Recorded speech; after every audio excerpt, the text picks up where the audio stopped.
ጸጥታና የእግዚአብሔር መገኘት። ጸጥታ በሰፈነበት ክፍል ውስጥ ለብቻችሁ ተቀምጠህ ወደ እግዚአብሔር እንዲህ ብለህ አንሾካሾከህ ታውቃለህ? ለምንድነው አሁን ብቻዬን የሆንኩት? ደግ ታጋሽና አፍቃሪ ለመሆን እየሞከርኩ እንኳን ሰዎች ቀስ እያሉ ከህይወት ሲወጡ አይተህ ታውቃለህ? ብቸኝነት እንደ ቅጣት ሊሰማ ይችላል፣ እንደ መገፋት ሊሰማ ይችላል። ብዙ ጊዜ እግዚአብሔር ሰዎችን ከኛ እየወሰደብን እንደሆነ እናምናለን። ነገር ግን አንዳንድ ጊዜ እግዚአብሔር ምንም ነገር እየወሰደ አይደለም። አንዳንድ ጊዜ እሱ ቦታ እያዘጋጀ ነው። ይህ ታሪክ ስለ ብቸኝነት፣ ስለ እምነትና እግዚአብሔር በዙሪያችን ያለውን ዓለም ጸጥ በማድረግ ልብን እንዴት በቀስታ እንደሚያዘጋጅ የሚያሳይ ነው። እባካችሁ እስከ መጨረሻው አብራችሁ ይቆዩ። በአንድ ገጠራማ መንደር ውስጥ ጠባብ የጭቃ መንገዶች በትንንሽ ቤቶች መካከል በሚጥመዘመዙና ሰፊ የእርሻ ማሳዎች በንፋስ እንደ ማዕበል የሚወዛወዙበት ቦታ ማርታ የምትባል አንዲት ሽማግሌ ትኖር ነበር። የምትራመደው በዝግታ፣ የምትናገረው በለሰለሰ ድምጽ ነው። ነገር ግን ልቧ ጥልቅና ጽኑ ሙቀት ነበረው። ቤቷ ከእንጨት የተሰራ ቀላል ጣሪያ ያለው ትንሽዬ ቤት ነበር። ሆኖም ወደዛ የገባ ሁሉ ሰላም ይሰማው ነበር። ማርታ እግዚአብሔር ደግነት ባለበት ቦታ ሁሉ ይኖራል ብላ ታምን ነበር። ቤቷ ደግነት የማይጠፋበት ቦታ እንደሚሆን ትጠራለች። የማርታ ሕይወት በድምጽና በጸሎት የተሞላ ጊዜ ነበር። ባለቤቷ ብርቱና ደስተኛ፣ በቀላሉ የሚሰቅና ጠንክሮ የሚሰራ ሰው ነበር። ልጃቸው ዳንኤልም ንቁና ጠይም ነበር። ሁሉ ጊዜ ስለ ዓለምና ስለ እግዚአብሔር ጥያቄዎች ይጠይቅ ነበር።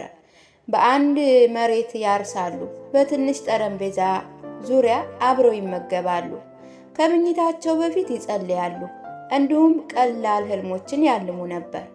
ማርታ እግዚአብሔር ሁሉ ጊዜ የምታመሰግን በቂ ስለሰጣት ነበር። ለሀብት ወይም ለቅንጦት ሳይሆን ሙሉ ሆኖ ለመስማት የሚያበቃ ፍቅር ስለነበራት ነው። ከዚያም በአንድ ክረምት በሽታ በዝምታ መጣ። ባለቤቷ በእያንዳንዱ ባለፈ ቀን እየደከመ መጣ። ማርታ ረጅም ምሽቶችን ከጎኑ ሆና አሳለፈች። እጁን እየያዘች በዝግታ እየመገበችው በልጅነቷ የተማረቻቸውን ጸሎቶች እየጸለየች አንዳንዴ እግዚአብሔር እንዲፈውሰው ትማጸናለች። ሁሉ ጊዜ ደግሞ እግዚአብሔር አብሮት እንዲሆን ትጠይቃለች። ባለቤቷ በአንድ ማለዳ ሲያልፍ ቤቱ በድንገት በጣም የሰፈነ፣ በጣም ጸጥተኛ ሆነ። ማርታ ፊቷን በእጆቿ ጋርዳ ለብቻዋ አለቀሰች። ፍቅር ለምን እንዲህ በጥልቀት ያማል ስትል እግዚአብሔርን ጠየቀች። ሆኖም በዚያ ሐዘን ውስጥ ያልተጠበቀ ነገር ተከሰተ። ከህመሙ ጎን ለጎን አንድ እንግዳ ጥሪ ተሰማት። እግዚአብሔር የእርሱ መገኘት ከባለቤቷ ጋር አብሮ እንዳልሄደ የሚያስታውሳት ይመስል ነበር። ዝምታው ያማለ ግን ባዶ አልነበረም። ከባለቤቷ ሞት በኋላ የማርታ አካል እየደከመ መጣ። ስትሰራ እጆቿ ይንቀጠቀጡ ነበር። ጀርባዋ በዓመታት ልፋት ምክንያት ጎበጡ። ቢሆንም ግን ቀኖችን በጸሎት ትቀጥላለች። እግዚአብሔር ለወደፊቱ ሙሉ ጥንካሬ እንደማይሰጥ፣ ጥንካሬ የሚሰጠው ለፊታችን ላለው ቀን ብቻ እንደሆነ ታምናለች። ዳንኤል ሲያድግ ወደ ከተማ ለስራ ሄደ። በተደጋጋሚ እንደሚመጣ ቃል ገባ። መጀመሪያ አካባቢ ይመጣ ነበር። ቤቱን በታሪኮች፣ በስጦታዎችና በሳቅ ይሞላ ነበር። ነገር ግን ጊዜ እያለፈ ሲሄድ ጉብኝቶቹ እያጠሩ እየቀነሰ መጣ። በመጨረሻ ሳይመጣ ወራት አለፉ። ማርታ የራት ምግቧን ለብቻዋ መብላት ተለመደች። ከመስኮቶቿ ውጭ ያለውን የንፋስ ድምጽ መለየት ተማረች። በአንዳንድ ምሽቶች ብቸኝነት ደረቷ ላይ ከብዶ ይሰማታል። እግዚአብሔርን በዝግታ የቀረልኝ ይሄ ብቻ ነውን ብላ ትጠይቀው ነበር። ነገር ግን በየማለዳው ፀሐይ ከመውጣቷ በፊት ትነሳለች።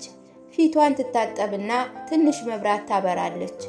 እጇን አጣጥፋ ስለ ሕይወት እግዚአብሔርን ታመሰግናለች። ብቸኝነቷ እንደሚወስድላት ፍጹም እግዚአብሔርን አልጠየቀችም። የጠየቀችው ጠቃሚ እንድትሆን ብቻ ነበር። ማርታ ቀላል ምግቦችን ታበስላለች። ትንሿ ቤቷን ታጸዳለች። እንዲሁም እጇን አፈር ሲነኩ ለእግዚአብሔር በጣም ቅርብ እንደሆነች በሚሰማት የአትክልት ስፍራ ውስጥ ትሰራለች። በመንገድ የሚያልፉ ልጆች ሁልጊዜ በበሯ በኩል ይቆማሉ። ዳቦ፣ ፍራፍሬና ታሪኮችን በመስጠት ትቀበላቸዋለች።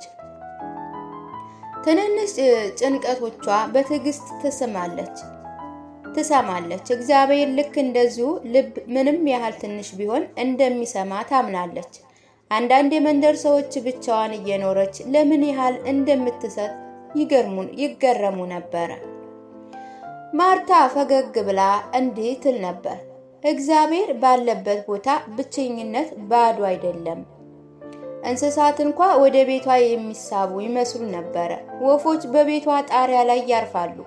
አንድ የካሳ አሮጌ ውሻ በየቀኑ በደጇ ይጠብቅ ነበር። ማርታ የውሻውን ራስ በቀስታ እየዳበሰች እግዚአብሔር ፍቅር የሚያስፈልጋቸውን ይልካል ትል ነበር። አንድ በጋ ላይ ዳንኤል ደክሞና እረፍት አጥቶ ከከተማ ተመለሰ። እናቱ ስታበስል፣ ሌሎችን ስታገለግል ያላትን ጥቂት ጉልበት ስትሰጥ ተመለከተ። ግራ በመጋባትና ባለመመቸቱ እንዲህ አላት፣ እናቴ ለምንድን ነው እንደዚህ የምትለፊው? ሰዎች ይረሱሻል። ማርታም አለችው። በለሰለሱ አይኖቿ አየችውና እንዲህ አለችው፣ ልጄ እግዚአብሔር አልረሳኝም። ፍቅር መስጠት እስከቻልኩ ድረስ ደግሞ እኔ ብቻዬን አይደለሁም። ዳንኤል አልገባም። ለሱ ብቸኝነት ማለት ውድቀት ነበር። ሙሉ ሕይወት የሚለካው በጫጫታና በሰው ብዛት እንጂ በጸጥታ በሚደረግ አገልግሎት እንዳልሆነ ያኔ ነበረ። በዛ ምሽት አንድ ምስኪን መንገደኛ ምግብ ፍለጋ ወጣ። ማርታ ያለምንም ማቅማማት ተቀበለችው። ሰውየው ከመሄዱ በፊት መረቃትና እንዲህ አላት፣ ጉልበትሽ በማያልቅበት ጊዜ እግዚአብሔር ደግነትሽን ይመልስልሽ አላት። ዳንኤል ቃላቱን ሰማ። ነገር ግን ትርጉም ገና ወደ ልቧ አልደረሰም ነበር። ወራት እያለፈ ሲሄድ የማርታ ጤንነት እየደከመ መጣ። እርምጃዎቹ አጠሩ፣ ምሽቶቹ ረዘሙ። በአንዳንድ ምሽቶች ብቸኝነት በኃይል ይመለሳል፣ እንባም በነፃነት ይፈስ ነበር። ነገር ግን ማርታ በማማረር ፈንታ እግዚአብሔር ገና በማይታየው መንገድ ልቧን እየቀረጸ እንደሆነ በማመን በጥልቀት ትጸልይ ነበር። በአንድ ክረምት በጣም ታመመች። መቆም ሆነ ማብሰል አልቻለችም።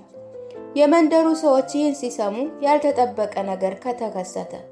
ሰዎቹ በየአቅጣጫው መጡ። ሴቶች ሹራብና መድኃኒት አመጡ። ሕፃናት ከአልጋዋ አጠገብ ተቀምጠው በቀስታ ያወዛውዟት ነበር። ወንዶችም ከቤቷ ውጭ ቆመው በዝግታ ይጸልዩ ነበር። በዚያ ቅጽበት ማርታ ያደረገችው ደግነት ሁሉ እንዳልጠፋ ተረዳች። እግዚአብሔር ሁሉንም ጠብቆት ነበር። ዳንኤል ወሬውን ሲሰማ እየተጣደፈ መጣ። ወደ ቤት ገብቶ ብዙ ሰዎች እናቱን ሲንከባከቡ ሳይ ልቡ ተነካ። ከአልጋዋ አጠገብ ተቀምጦ እያለቀሰ እናቴ አንቺ መቼም ብቻሽን አይደለሽም አላት። ማርታ በደካማ ድምፅ ፈገግ ብላ እንዲህ ብላ አንሾካሾከችለት፣ እግዚአብሔር ፍቅርን መቼም አይወስድም፣ ቦታውን ይለውጣል እንጂ አለችው። ካገገመች በኋላ ዳንኤል አብራው በከተማ እንድትኖር ለመናት። እሷን እንዳያጣ በመፍራት ነበር። ማርታ ጸለየችና ሰላም ተሰማት። እግዚአብሔር ሌላ በር እየከፈተ እንደሆነ አመነች። የከተማ ሕይወት ጫጫታ የበዛበትና የተጨናነቀ ነበረ። ማርታ አንዳንድ ጊዜ በአውሮፕላን ውስጥ ብቸኝነት ይሰማት ነበር። ነገር ግን አንድ ቀን ዳንኤል ወደ ወላጅ አልባ ሕፃናት መርጃ ድርጅት ወሰዳት። እዚያ መርዳት እንደምትችል ሲነግሯት ማርታ አይኖቿ በእንባ ተሞሉ። እግዚአብሔር ለብቸኝነቷ እንደገና መልስ እንደሰጣት አወቀች። ታበስላለች፣ ታሪኮችን ትተርካለች፣ በዝግታ ትጸልያለች። ሕፃናት ሲያለቅሱ ትታቀፍና አያቴ ማርታ ብለው ይጠሯታል። ልቧ በአዲስ መንገድ ሙሉ ሆኖ ተሰማት። ዓመታት አለፉ። ማርታ እየደከመች መጣች፣ መንፈሷ ግን ጠንካራ ነበር። በሰላም ካለፈች በኋላ ሕፃናት፣ ጎረቤቶች፣ ሰራተኞችን፣ እንግዶች ሊያከብሯት መጡ። ዳንኤል እናቱ የብቸኝነት ወራት መቼም ባዶ እንዳልነበር ይልቁንም በእግዚአብሔር የሚመሩ እንደነበሩ በመረዳት በዝምታ ቆመ። ትምህርቱ ይሄ ነው። እግዚአብሔር ብቻ እንድትሆን ሲያደርግ እየቀጣ አይደለም፣ እያዘጋጀን ነው እንጂ። የፍቅርን ድምፅ በግልጽ እንድንሰማ ጫጫታውን ያስወግዳል።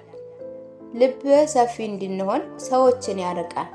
ዛሬ ብቻችንን ከተሰማን ይህንን አስተውሉ። እግዚአብሔር በሌላ ሰው ብርሃን እንድንሆን እየቀረጸ ሊሆን ይችላል። በእግዚአብሔር በኩል የሚሰጥ ፍቅር መቼም አይጠፋም። ይሄ ታሪክ ከተስማማችሁና ከወደዳችሁት ላይክ እንዲሁም ሰብስክራይብ በማድረግ አበረታቱኝ። አብረን ስለነበር እጅግ አመሰግናለሁ።